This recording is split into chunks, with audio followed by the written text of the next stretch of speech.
No Peťo, sme v oblasti a keďže dlho sme nenatáčali a teraz to zrýchlujeme, druhé Peťo, kde sme za krátku dobu, takže Peťo, kde sme? Sme ve Vítkovicích. Takže Vysoká pec číslo 1, prvá tu bola postavená v roku 1872 a potom sa postupne to opakovalo, na starú zborali, novú urobili a pre nás je to fascinujúce, že sa tu dá chodiť a dá sa to vidieť úžasné veci. Štandardne by človek povedal, že prečo by som liezol do Ostravy. My sme s Erikou zostali prekvapení, že je to fakt, že dobre, treba ísť sa pozrieť do Ostravy, prekvapujúce.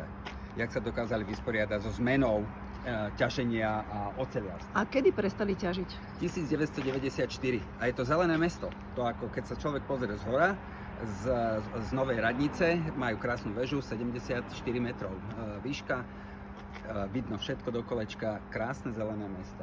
No a tam hore je tiež väža, teda Otočím. tam hore sa tiež dá chodiť. Toto.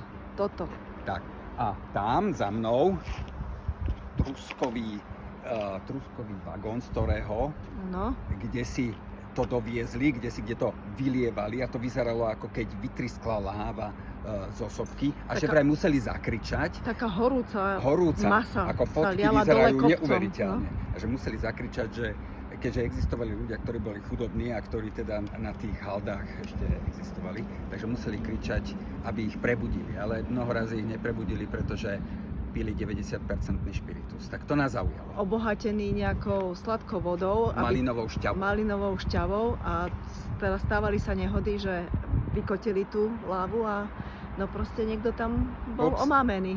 No ale to nemal byť taký pozitívny záver. Ostrava je super. Na prekvapenie je super. Treba ju prísť objavovať. Áno. Užívajte.